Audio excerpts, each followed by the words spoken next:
Baiklah,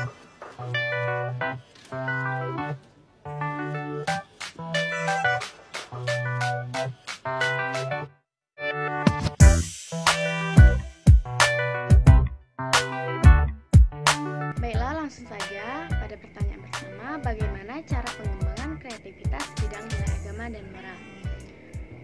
Adapun beberapa aktivitas untuk pengembangan agama dan moral pada anak dalam kehidupan sehari-hari, diantaranya yang pertama, berdoa untuk setiap kegiatan. Kegiatan ini bertujuan untuk membiasakan anak-anak membaca dan berdoa, baik itu sebelum dan sesudah beraktivitas, mulai dari kegiatan hendak makan, ke kamar kecil, hendak tidur, dan lain sebagainya. Dengan berdoa, mereka dapat selalu ingat akan penciptanya. Kemudian menggunakan media permainan. Pada dasarnya, anak-anak suka bermain sambil belajar.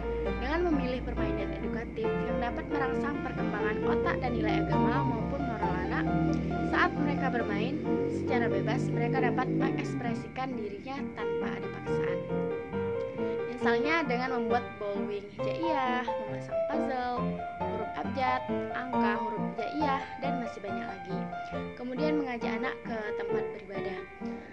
Kemudian mengajak anak ke pengajian. Dengan mengajak anak ke pengajian bisa melatih kemampuan bersosialisasi. Biarkan mereka mengenal tempat beribadah, hormat kepada yang lebih tua, dan belajar bersilaturahmi. Pertanyaan yang kedua, mengapa pengembangan kreativitas fisik motorik menjadi dasar pengembangan bidang lainnya?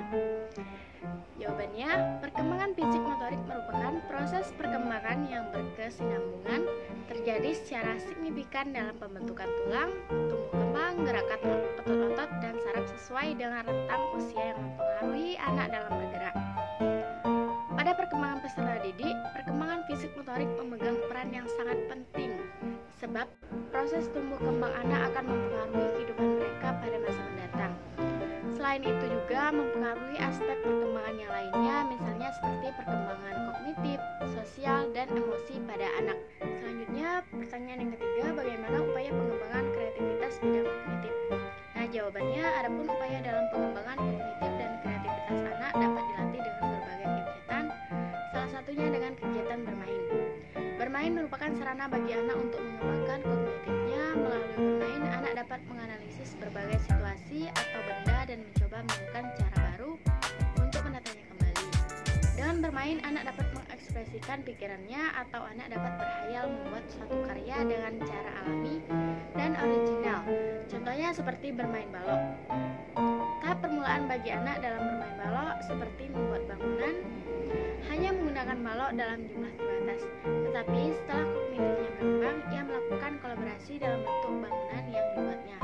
Dengan bermain balok, kognitif anak lebih terlatih dan mendukung anak untuk mewujudkan hasil atau pemikirannya.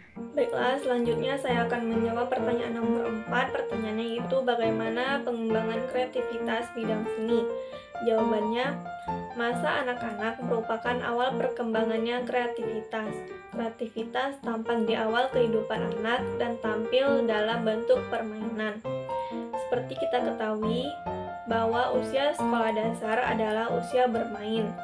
Bermain seperti mencoret, mencoreng, bergerak, dan berteriak. Kegiatan bermain yang disenangi anak ini dapat diwujudkan dalam pendidikan seni, baik itu seni rupa, tari, maupun musik. Kegiatan inilah yang disebut pengembangan kreativitas. Dengan demikian, berekspresi seni secara kreatif pada anak dimanfaatkan untuk membina dan mengembangkan kreativitas anak, serta membentuk atau membantu anak mencapai kesuksesan. Baiklah, sekarang saya akan menjawab pertanyaan nomor 5. Pertanyaannya itu bagaimana keterkaitan pengembangan bidang-bidang tersebut? Jawabannya, bidang-bidang tersebut dapat memiliki keterkaitan satu sama lain, seperti pada bidang nilai agama dan moral yang berpengaruh pada pengetahuan dan pemahaman seseorang terhadap perbuatan maupun perkataan yang baik dan tidak baik. Oleh karena itu, pada bidang kognitif, anak didik dilatih untuk memecahkan masalah, mengembangkan kepercayaan diri dan kemampuan beradaptasi, yang tentunya didasari dengan nilai agama dan moral, agar dapat menentukan mana yang baik dan yang tidak baik. Selanjutnya, pada bidang seni seperti halnya anak didik yang gemar bermain, mencoret, dan bergerak, tentunya akan sangat mudah untuk diarahkan karena tubuh anak-anak masih sangat lentur, anak belum banyak memiliki keterampilan yang akan berbenturan dengan yang lainnya, serta keseluruhan anak lebih berani waktu kecil daripada setelah dewasa. Terlepas dari keterkaitan tadi, pada intinya semua bidang tersebut akan memberikan atau menghasilkan hal-hal positif bagi anak didik untuk masa depan yang